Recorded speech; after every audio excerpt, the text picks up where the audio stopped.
And he told me, don't worry about it. You might think that you're a caterpillar right now and all spiky and not interesting. And you might feel like you have to camouflage yourself and hide away. But there's going to come some metamorphosis and some change. And there is this butterfly inside you. And I mean, that's not the thing you say to a 17 or 18-year-old boy. I was like, oh my gold butterfly, good lord. But I cannot tell you how many times I have thought back to that little phrase and thought, someone sees a butterfly in me. Okay, there's work to be done, there's changes to be made, and let's see what comes of it. And that was very hopeful. My guest this week is Quinten Sheriff. Quinten shares a story in really two pivotal moments. One that we kind of discovered during our conversation. And I say discovered because I'm not sure that we originally decided to talk about that. But he talks about the brave decision to leave his home and his family in search of a place where really he could live his truth.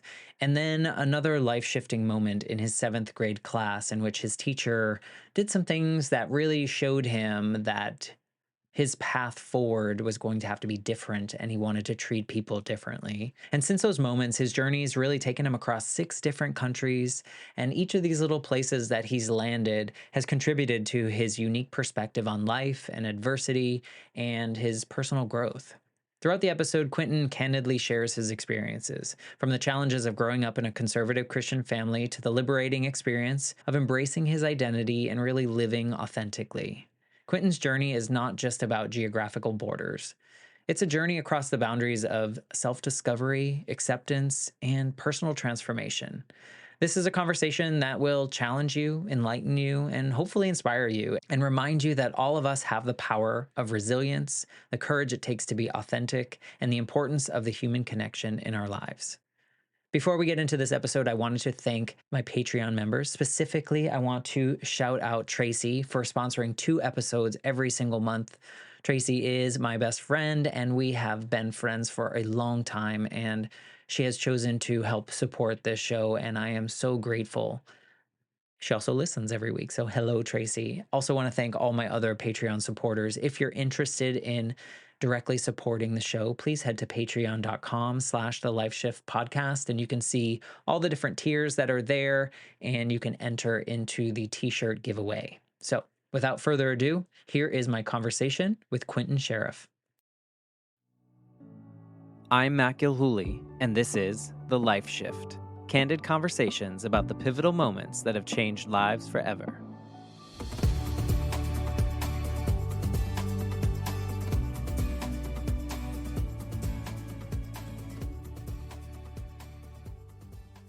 Hello, my friends. Welcome to the Life Shift podcast. I am here with my friend Quinten. Hello, Quinten.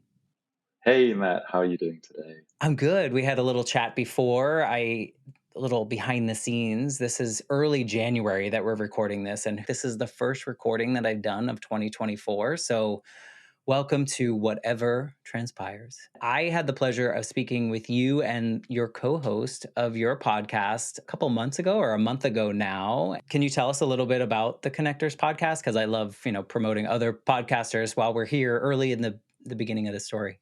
Yeah, no worries, absolutely. So I started the Connectors podcast with my co-host Jo, and she's based in London, Ontario, and I'm in Montreal in Canada.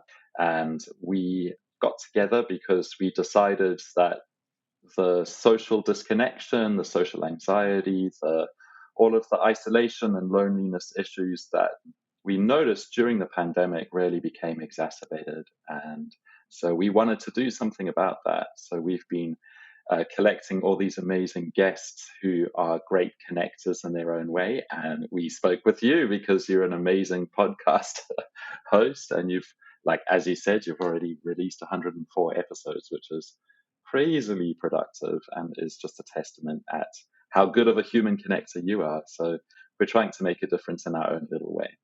Well, thank you. I appreciate those comments. I am bad at taking compliments in a way, but I think you probably feel the same way. Like, I never really thought that I would have this opportunity or this platform or even imagined even when I knew about podcasts, that I would be someone that would be talking to strangers about personal stories or things in their lives that totally shifted. And so every day I'm just like, wow, like what is this journey that is unfolding ahead of me? And so I am excited to see where you guys take yours. Because how long have you guys been doing this podcast? End of February, we will start our second year. So we're almost at year two, almost at the anniversary. Yeah. And you reached out a while ago, and then somehow in all of the emails or something, our paths did not recross, even though I thought I responded and you never got it. And so here we are, finally being able to share how you got to be the human that you are today. And I think I will be able to relate to a lot of the ideas or the unless you change it on me, I can relate to some of the story that you're going to share today and how things transpired and why we get to the place that we are and why we feel the way we do. So before you get into the backstory, kind of leading us up to that, maybe you can just tell us a little bit about who you are at this moment without giving away too much. Sure, absolutely. I am a global citizen. I have lived in 6 different countries. I have been very fortunate that I have immersed myself in all sorts of different cultures. I was originally born in Zimbabwe in Africa and lived for a few years in Asia, lived for a few years in Latin America, and then I decided to immigrate to Canada and settled here in Montreal, mostly because I speak French. So it seemed like a really good place to settle for me. I mean, I can't relate with that part of your life. I think it's so fascinating as an American. I feel like Americans, we like to travel, I guess. A lot of us like to travel, but the idea of living elsewhere and being brave enough, I guess, has always been so interesting to me. Like, I feel like living in 4 different states felt like a lot. I can't imagine with such a culture shift from all the different countries and continents that you've lived on. I mean, what was that like? Were you searching, or were you just wanted to meet new people, new cultures, or were you like searching for something that felt unfulfilled? You know, that's a really interesting question. So a lot of my ancestors have moved countries. They moved from Europe down to Africa, to South Africa, as Germans and Dutch and British people after the Second World War. But Zimbabwe's not the most open minded culture. Like growing up as a gay kid, it was really tough. You got to repress yourself a lot. It's illegal to be gay there, so you can be thrown in prison for 5 years without a trial. So, like, when I realized as a teenager, oh, I'm different, and then I realized what the environment was, I thought, oof, I better make a plan to get out of here because it's not a place to become an adult and really develop and figure out who I am. And I clearly can't spread my wings to my full extent here. Was your family super supportive of you leaving and going other places, or was this something that was like almost like an escape for you? I know this is not part of your story, but I was just curious. No, no, no problem. That's so interesting because I love telling stories, and one of the stories that I tell is called "My Escape from Home," and it's about leaving a very conservative Christian family where my father was a preacher and my mom was a good conservative Christian preacher's wife. And we had to sort of toe the line or shut up, basically. And when my mom found out when I was 17 about me being gay, it didn't go very well. And I basically had to make a plan of escape for when I was an adult. And yeah, she found out about it. She hid my passport for 6 weeks. We had many, many arguments. And then eventually, at like 3, 4 in the morning, I got my friend to pick me up and we drove to Johannesburg in South Africa. And that was that. So yeah. Wow. Well, talk about a life shift. I didn't mean to uncover a different a different moment, but I think I mean, that's so powerful. I'm sorry that you had to experience that because I mean, I've heard this story before, right? Not yours particularly, but I think there's so many people that have grown up in an environment like that in which their parents did not approve or whatever their parents thought they believed was not, like did not align in a way. Then people have to escape from a family that doesn't quite love them fully, right? And on all the ways. I'm not putting words in your parents' mouth or anything like that, but I think that story is so relatable for a lot of people in a such unfortunate way, right? Yeah, absolutely.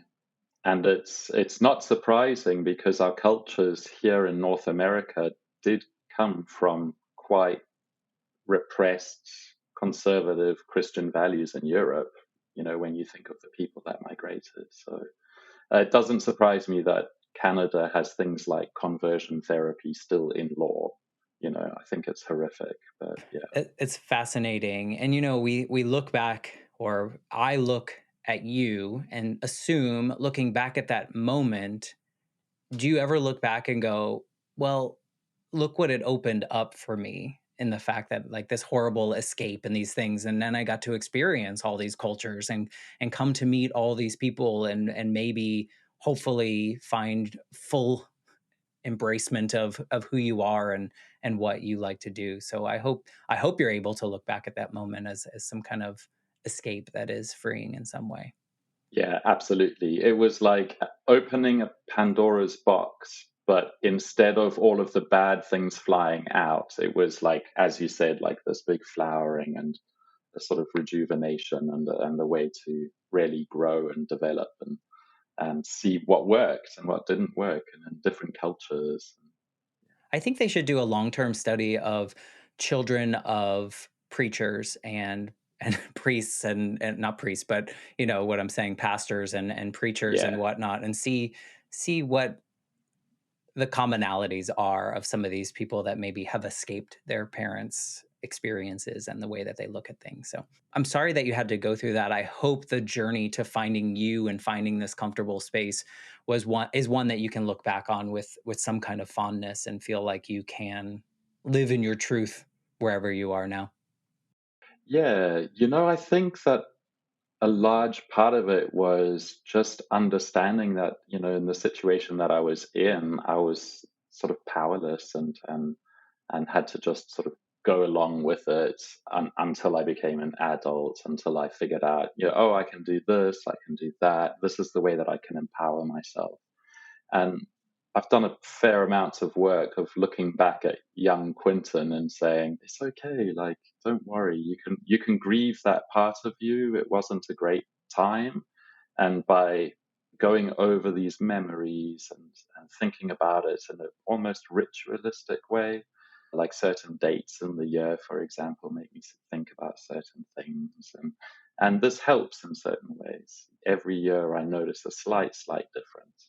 It's fascinating to look back on those. Today I was actually driving home from the gym and I was like thinking of like what this 42-year-old version of me would be like had my mother not died.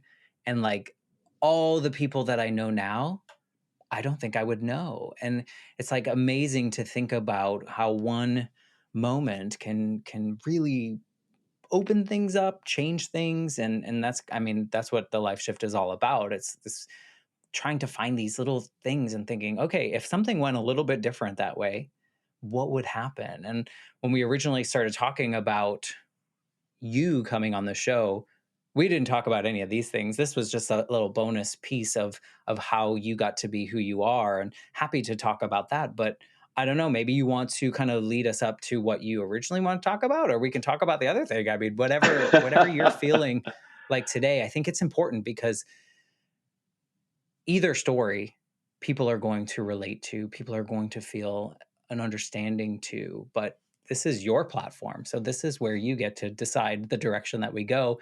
And whichever one, maybe you want to lead us up to that and kind of tell us what life was like. Absolutely. You're putting me on the spot, Matt. You know, I think I think either one is important and maybe both are important. I think that I don't know, life is really hard and your original conversation was a hard moment too. And it was something that lit you up in a way that similarly probably to escaping lit you up, but just a different, different line in your life that lit you up. Hmm. So, I mean, Yeah, share what feels most authentic in this moment. totally. You know what? I will start with the original idea just because it's earlier chronologically, and then we'll see how it develops. The life shift that I wanted to talk about was my grade seven teacher, Mrs. Robinson, and how she really affected my life, and it wasn't in the positive. So in Zimbabwe, we do a lot of like British type exams and British curriculum. And at the end of grade seven, you do these end of junior school exams, and then you go into Form One. And so it's a big thing. Depending on your grade seven exams, that depends on what sort of schools you're going to get into for middle and high school. And my sister went into Mrs. Robinson's class a year ahead of me. And for some reason, things didn't go well. And maybe because my sister is quite a forthright person and she would say what was on her mind, even as a very young person. And Mrs. Robinson didn't like that. So she would pick on her and generally not have. My sister would come home very upset, and it all came to a head when Mrs. Robinson threw all of her class books in the bin 2 weeks before the grade seven exams. And this was horrific. And it sort of affected my sister and where she could go to school. And then the bad decision was that I had to go into Mrs. Robinson's class because she was the top teacher of the sets in school. So if you wanted the best chance, you had to go into her class. And from day one, she recognized my name and who I was, and that I was the brother of Kira, and started this year long bullying against me as an 11-year-old kid. And it was awful. I would go home and I would cry, and my mom would say, "What can we do? We can move the school, we can do this, we can do that." But it was never, at the time, with our money and resources and all that, there was nothing that could be done. And I had to get through that year and, move on to middle school. And she was awful. She was like a 6 foot tall woman. She would skulk around the classroom with her thin, bony hands, wringing her hands all the time with these massive rings on them. She'd carry a wooden ruler, and if you weren't, doing something, she'd whack the desk right next to you. If you weren't working on things, she would, press up her ringed fingers into the side of your head and punch you. She was a really awful person. It sounds like you were Matilda and she was the teacher in Matilda. Like, I'm picturing this. Is this kind of like what that experience was like? She was a total Mrs. Trunchbull. Yeah. I love Roald Dahl. He's an amazing writer, and he could see the negative sides to being a child. He really illustrated that so well. She was very similar to that, except she was thin and scrawny and looked like she sucked on lemons all the time. But yeah, the crux of that story is that it was very clear to me that I didn't have power in that situation. I had to get through it. And I realized that, oh, wow, sometimes there are these people that will just hold something over you for no reason, except they just dislike something about you, or doesn't even necessarily need to be you. It can be your family, or, where you came from, or your culture, or the language, or the religion that you have. So, like, very, really, really young, I sort of realized, wow, okay, whatever I choose in life, it's got to be different. It's got to be some way that I'll never make a person feel like they're small and shut away in a corner, and I will never torment them and throw their books in the bin, a couple of weeks before. all important exams. I'm sorry if I keep bringing this up, but No? does it feel like there was a lot of parallels between that experience in school and the way you felt as an older teenager at home? Because it feels like there was this experience in which you weren't able to do or be who you were or do what you want to do, whether you were in seventh grade or whether you were a teenager kind of trying to live your own life. And there was always someone above you, if you will, saying, no, that's like not the way. You can't do it that way. I'm in charge. Your life is mine. Your role as a child or a student is mine. Do you see a lot of, or did you always connect those two kind of experiences like that and feel that way? No, I never did connect them. It's interesting that you pinpoint the lack of power as like a parallel, because I could definitely see that, and definitely with women over me seem to have like this weird power thing. And sometimes it's middle-aged women or older, and I don't know what it is. Well, if I venture to think that it's related to your mother and to trying to win the approval of someone, I can relate personally, and I can relate to that in a different way. Losing my mother as an 8-year-old, I was always on the hunt for another mother figure, whether that was a woman teacher, whether that was my friends' mothers, whether that was, like some motherly figure. I was always looking for that placeholder, if Yeah. you will. And it kind of makes sense. Even as an adult, I do this. Like, this is something I do. And so if you see other women that are in that kind of age bracket Mm. that's, a little bit more than you in a teacher role or a mother role, I could see how there's this connection of like, I just want to make her happy. I just want to get the approval. I just want it. But it's scary because the experience of your teacher kind of shutting you down every time that you were trying to do something right, or trying to just be a kid, or trying to perform at your best. The same thing with your Hmm. mom. I can see all those relations, and I think that's so relatable as a human. I think that we are seeking the things that we don't have, or we're trying to fill these pieces, and sometimes it becomes this fear or becomes something like that. And so, I'm sorry that you had to go through that, or still maybe dealing with that. But I see such a connection of how those two women or those two experiences kind of can trigger something in a positive way, right? Because you're always seeking to like do better or do something new or do something you weren't able to do Hmm. before. And it sounds like this childhood experience in school was like, you can't ever win. There's got to be something better than this. Like, does everyone have this experience? Did you feel like you were the only one having this experience, or everyone was kind of getting that same treatment? Definitely not everyone was getting that same treatment. There was definitely something going on with my family, and like my parents got divorced the year before. We were excommunicated from our church, but my father stayed in the church community. Like, it was very messy and nasty, and there was probably some sort of like overspill of that into the school, if I'm honest with you, and some sort of bizarre rumor going around that made no sense or And anything. then she just took it out on I you. definitely also see, yeah, exactly. Whereas it's like my mom and her would scream at each other or write nasty letters, but I'd have the bad day. So yeah. I also don't think that it was a general experience, because when you were just talking about seeking approval from these rather stern, distant women that make you always try to run to catch up. I remember that I would stay weekends and have sleepovers at friends' houses, and the feeling in the home and the feeling with their mums was very, very different and very open and relaxed. And yeah, you could just be yourself. And Did you feel a jealousy?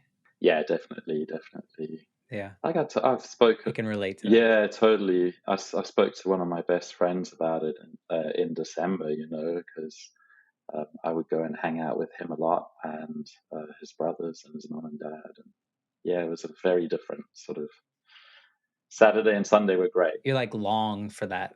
Yeah. Yeah, I can understand that. Was there something that your teacher like was there like a main event that was like never this moment is changing how I see things moving forward? Yeah. So it was again the run up to the exams. We had like mock exams to prepare for stuff, and I was getting things ready. I had all my stuff with me, and she came past. And this is how vindictive she was. She whacked the wooden ruler on my left hand, and I'm left handed. I write with my left hand. And it was so sore that I could barely write my mock exams. And I remember my mom again finding out about that and coming to the school and having a go at her. And I basically left the school for a couple of weeks until the final exams, and then went into the exam hall and wrote the exams. And that was the end of my junior school experience. But it was very clear that at that point that there was something systemic going on, and the school wasn't supporting me, and my mom just took it upon herself, I guess, to pull me out of school for a couple of weeks. That's eh, eh, is that allowed? Like I feel like it's so I mean, I Uh, guess maybe this is like Zimbabwe back in the 80s. Corporal punishment was allowed. okay, You could beat a child. without excuse. Yeah. Because there was you probably weren't doing anything, right? I was a student in school. Like and for her, I was on best behavior. Why would I act out? I'd be picked on anyway, so I might as well just like fly under the radar and try and escape as quickly as possible. My sister was the one who sort of pressed the buttons and pushed the boundaries and that sort of thing. Yeah, Yeah, and so she was like, "I'm gonna keep this kid in line because his sister was too much to handle, and I took care of that one, so I'm gonna keep him in line." something like that. How did that experience of like shutting you down so often and feeling like you just could not perform to any standard in school, how did that change your perspective, or what did that change in you as you moved past her and away from her? Mm, I think that I am very patient and accepting of people where they are right now. And it's in large part because of her, because she was so rigid and everything was a no and everything was wrong, that when I became a teacher and went and studied education and started teaching in international schools, I found myself going towards inquiry based systems, which are sort of very open curriculum, such as there's one that's called the International Baccalaureate, and it's this worldwide system. And you have you start out with these questions, and the learners work with you, and you create the learning materials, and you go along with these project based, inquiry based interventions. And it's a very good way of figuring out where people are and what they can do with what they have and their resources around them, instead of forcing everyone into the same mold, all 30 young people in front of you. You can separate them into 4 or 5 groups and have everyone working on different things that interest them and that are going to push them and challenge them. And you, as the teacher, you're managing the education more than in the front of the class, the chalk and talk sort of style. Were before you had that experience with that teacher, did you always want to get into education, or was this something that was like you always wanted to be a No, teacher? I never wanted to be a teacher. I wanted to be a vet. I was not interested in hanging out with human beings. I had a menagerie at home. Like my mom was always going, "What are you bringing home now?" Because I grew up in Africa, so like like I had a snake and I had chickens and I had a couple of parrots and we had dogs and cats and I had a fish tank, and someone brought an owl with a damaged wing, and all sorts of animals came through our house. So no, I wanted to be a vet. I wanted to look after the animals, and human beings could just deal with themselves. And did that change when you escaped, or when did all that shift? When, because it feels like that's a big difference from being like, I don't want to deal with people at all, to I want to help people grow and learn, and like I feel Yeah. like those are like on opposite sides. Where did that I think that, shift happen? yeah, that's another good one. So I did these really good literature courses for my bachelor's degree, and one of them was called Protest, Satire, and Subversion. And it taught me that you can have your own way of speaking and saying things that can be very strong and succinct, and that it's not necessary to go with the mainstream. Be yourself, do your thing, don't worry too much about others. And then another course that really made me reflect deeply on myself was a course on intersectionality. And it was a course from a South African university. They had just come out of apartheid, and Nelson Mandela had been freed 2 years beforehand. He was leading the country as the new president, and the university brought out all of these new types of courses. And the intersectionality one was amazing because South Africa's got like 16 different tribes and 11 national languages. And so everyone is very used to the idea of being a complex person in the Rainbow Nation. It was also the sixth country in the world that legalized gay marriage. And so, like, it's one of the very forward thinking countries in Africa at the time. So, yeah, doing courses like that was really good for to exercise my thoughts and what I wanted to do, and to figure out that, okay, actually going into the corners and away from the mass of the people and seeking out the interesting side stories or side quests or is always going to be a valuable thing and good use of my time and energy. So that was, you were like, no more animals. I'm gonna deal with people now because I feel validated. I feel like everything that I was told that I couldn't do or couldn't be or wasn't, I am. Mm-hmm. And I am okay with that, and I am good, and people love me for that, and therefore maybe I do like people again.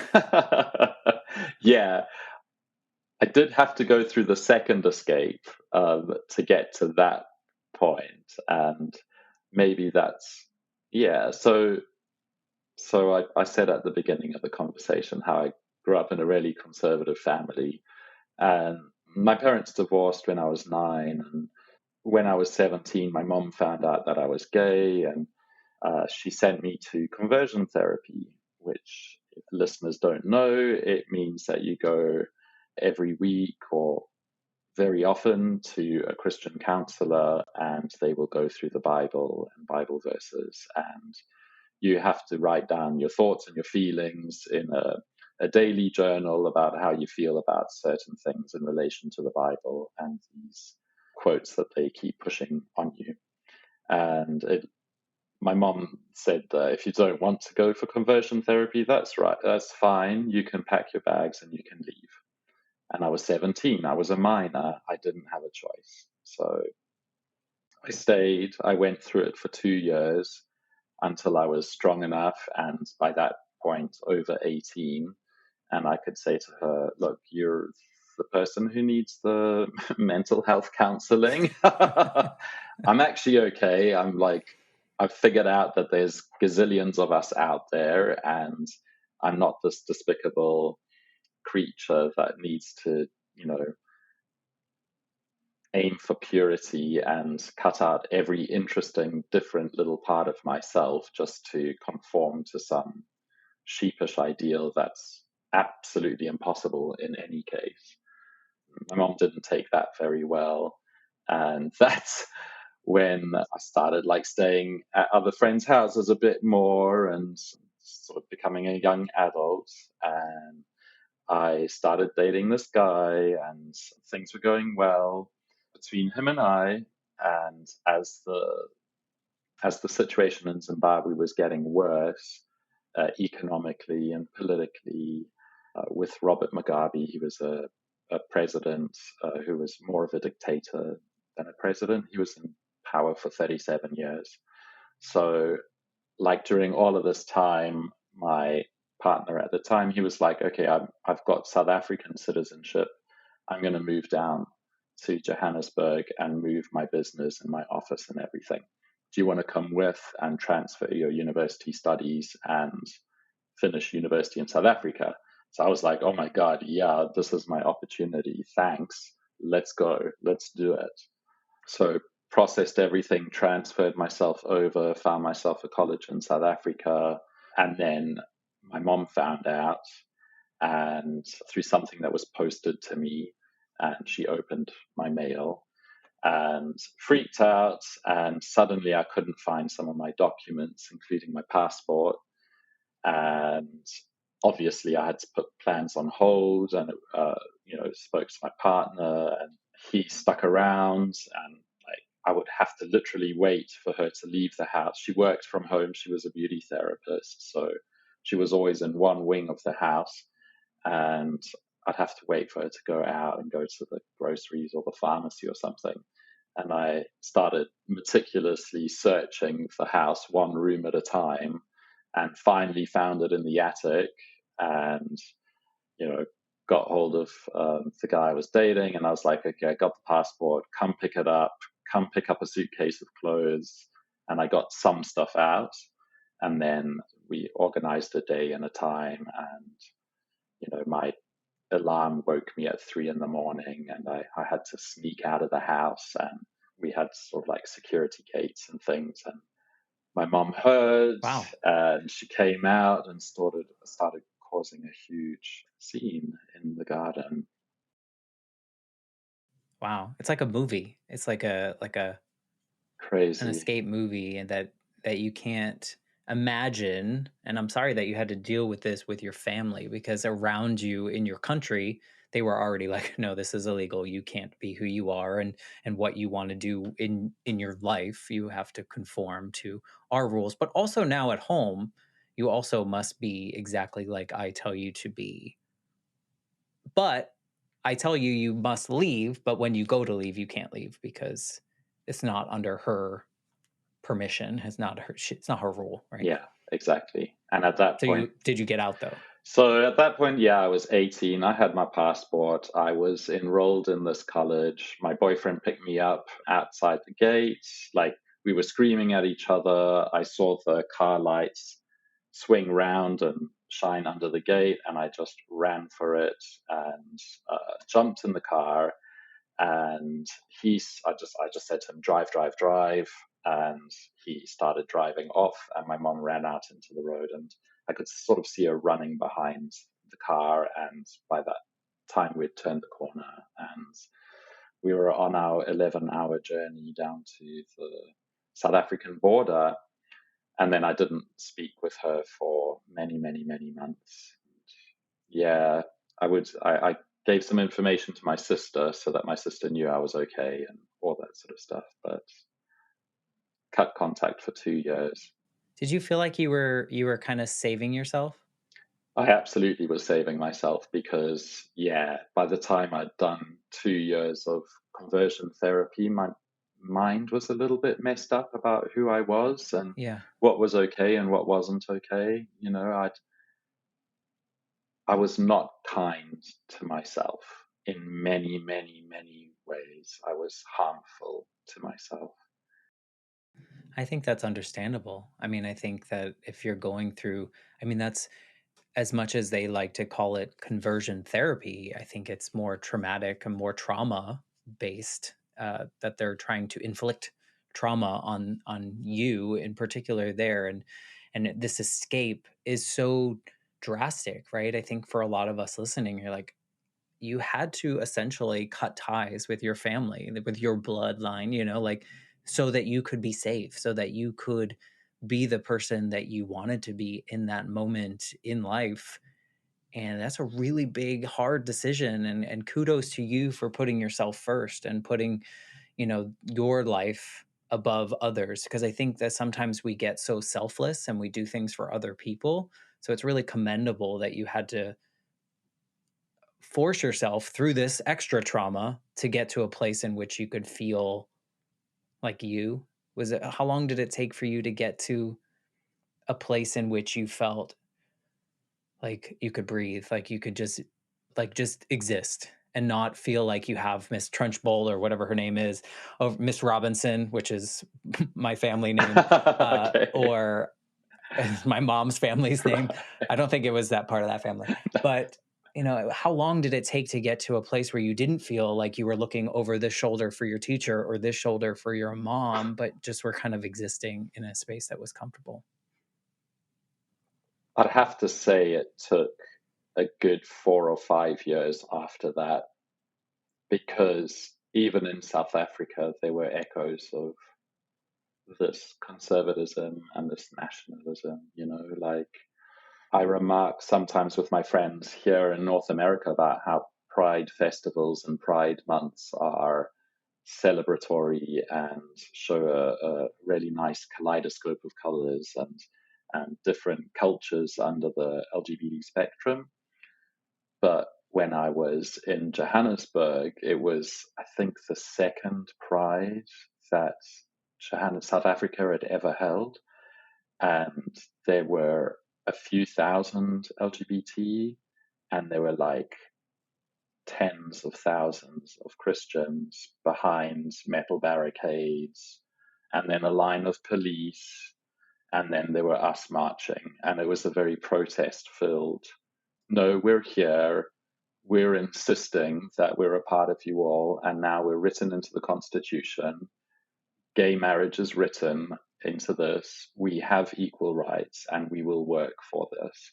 So it was definitely much like a march for rights, and it got ugly at times. And yeah, So you were still fighting. You were still fighting the system to just exist, to just be who you wanted or were. Like whoever you wanted to be should be allowed. It was allowed for every other person that was around you, outside of those metal barricades. Why not for you? And so yeah.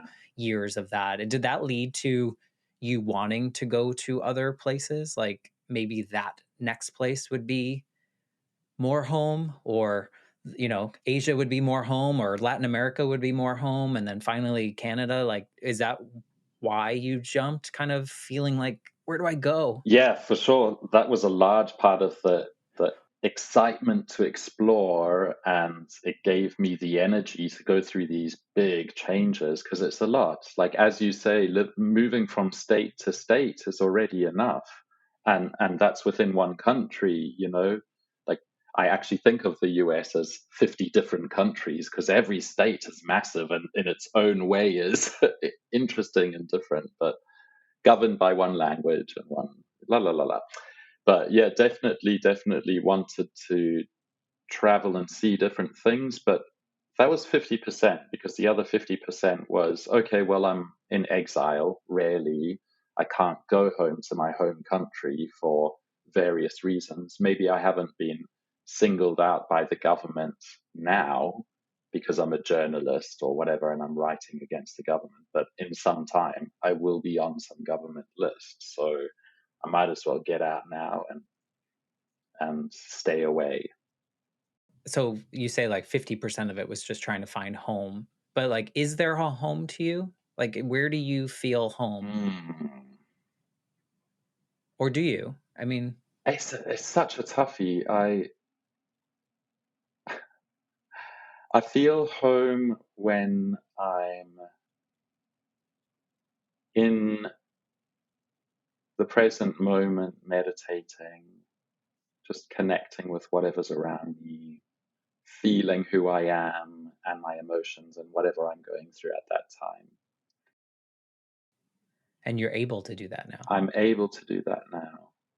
I think where I feel most human is where I am connecting with other people on the margins, other people of intersectionality, and I'm sharing stories and helping them with something that they've got to get some assistance on.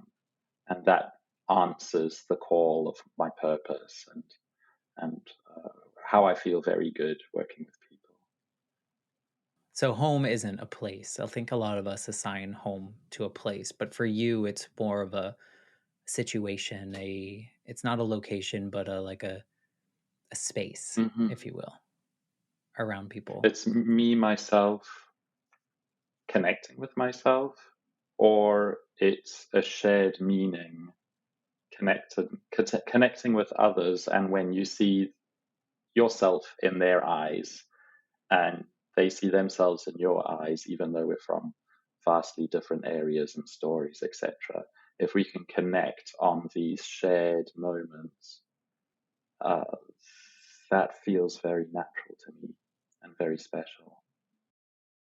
Do you feel that these interactions with people, do you feel that those conversations are helping to validate you as a human and validate your experiences as totally valid because the early part of your life you were seeking that validation and no one was, or the important people, quote unquote important people, were not validating who you were, and now you're able to do that, and that's why it feels like home. Yeah, I definitely think that that's part of it, and it's listening to people who echo back to me that I am welcome, I'm accepted, I'm just great for being who I am, and it's coming from me recognizing that I've got all of this global experience, and that's a huge richness of diversity, and I can bring people into a deep conversation that might have been unsettling for both of us. But yeah, I definitely think that that's part of me being a podcast host as well, because like I remember Joe and I had several conversations about what topics were off the table. And a year ago, I wasn't ready to talk about being gay and conversion therapy. And slowly over a year and a bunch of wonderful guests and a bunch of wonderful conversations, I've also realized, okay, no, it's okay. I can be myself on the podcast as well. Yeah, Yeah. that's good. Yeah. Yeah.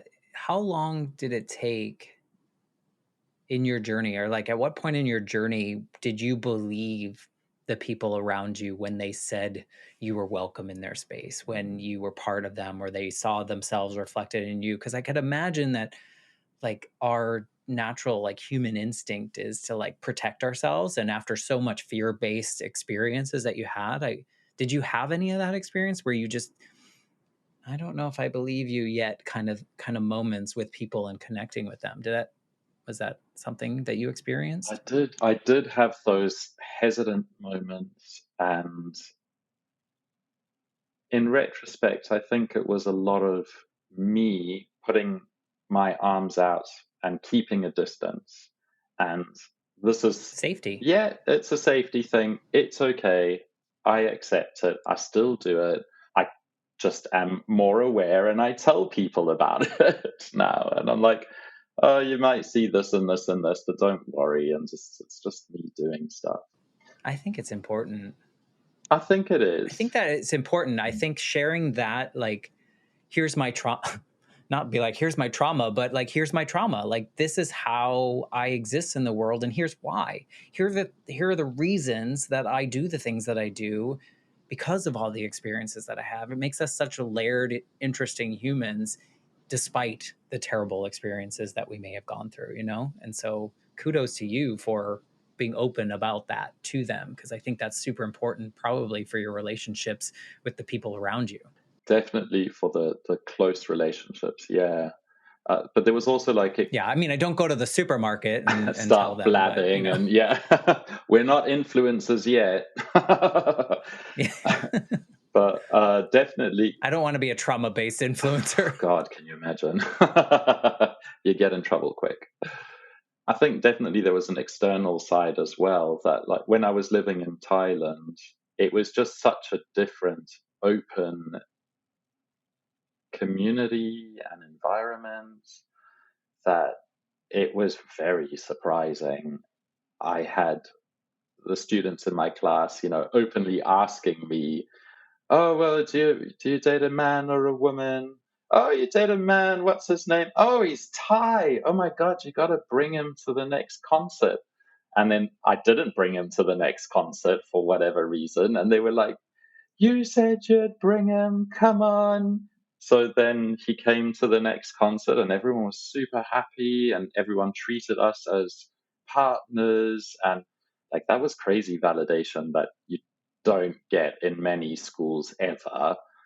But yeah, to have Thai people, the Buddhist culture, it's very, just let the water flow and let things carry on, and nothing is so dramatic that you have to cause such a huge scene over it.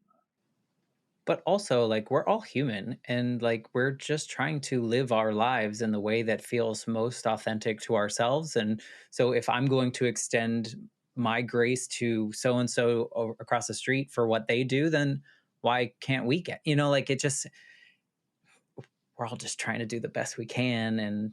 And just, I think everyone needs to have that validation. And I'm glad that you found a space in which you have that validation, hopefully on a regular basis. And now with your podcast, The Connectors, it makes 100% sense why you have that podcast and why that you gravitate towards that and why you want to keep it going. Thank you for what you guys are putting into the world. It's just so many layers that I didn't expect in this conversation. And thank you for allowing us to go there and me to project and ask questions. And thank you for just being you. No worries. Thank you so much for your time, Matt. It was a really surprising conversation, but there were some really awesome nuggets of wisdom and interesting stories. I'm wondering, I think I like to kind of bring these conversations kind of to a close with a question. And I'm wondering if you could go back to the version of Quinten that it was, in conversion therapy and being forced into this, and knowing now all these experiences that you've had, all these cultures that you've experienced, the people around you, the love that you feel on a regular basis, is there anything that you would want to tell that broken teenager that was being forced into a box that just was not the box you were meant to be in? Mm.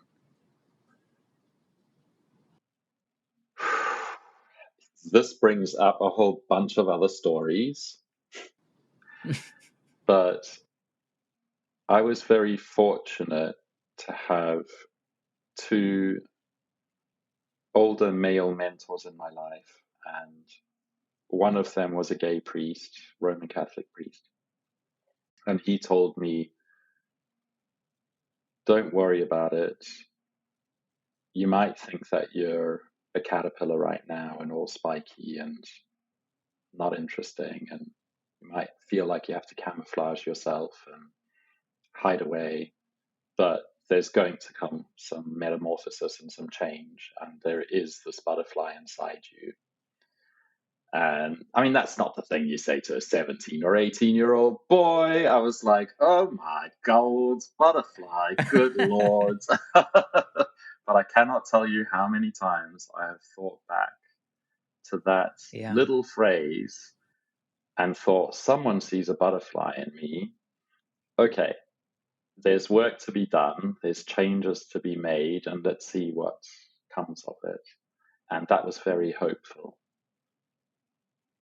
I mean, it's a really great metaphor for this entire conversation of how you really, like, until you left and spread your wings, with no puns intended there, like, you really didn't start living. You really didn't start doing the things that brought you joy and comfort and safety and validation and all the things until you had to escape. You like had to, whether that was from school, you had to escape from your teacher, get away from her, but also get away from an environment that should have been safe, that should have been something that you could go home and be comforted in. And you had to escape that and do things that are no one else, a lot of other people could not imagine doing. So I'm most taken by the fact that you believed so much in yourself and you had so much love for yourself that you were willing to risk the things that many people are not willing to risk to take care of yourself. So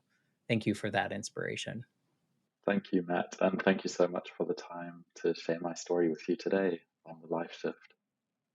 I appreciate it. I never know where these conversations are going to go, and yours was definitely not one that was on the form. And that's what I love about it. I think it's important. I think these are human stories that need to be shared because guess what? You're not the only one that's experienced these things, right? And I think if we can help one other person listening to this episode right now that kind of feels like they were alone in their circumstance and they hear something you said and they're like, oh, my experience is valid as well. Like I'm not the only one that's gone through this. And look what he's doing now. Look what he's done. Speaking of that, if people want to like connect with you, get in your orbit, like what's the best way to become part of your circle? Right. Maybe a wider circle because you don't want them too close. You can always reach out to me on LinkedIn, Quinten Sheriff. Also manage the design co-op, so you can email me at quinten@thedesigncoop.ca. And if the story has resonated with you, then please do think of reaching out to me. I would really love to hear your perspectives and your opinions. I appreciate it, and I do encourage you, listeners, to reach out if any part of Quinten's story has touched you in a certain way or made you think of your own experiences. I know for certain that he would love to just have a side conversation with you or just chat about those experiences and how connected we are, whether we believe it or not. So thank you for that. We'll keep all that information, or we'll put all that information in the show notes so that they can easily reach out to you and connect with you. And if you are listening and you think that you know someone that might need to hear Quinten's story, we'd love it if you took this episode and sent it to a friend or sent it to that person and said, hey, just listen to this and I thought of you. That's really, as an indie podcaster, that's like the best we can ask for is the word of mouth and sharing these stories, because I do truly believe that they are important to share. So thank you for your time, Quinten. I really appreciate you and everyone else. I will be back next week with a brand new episode. Thanks again.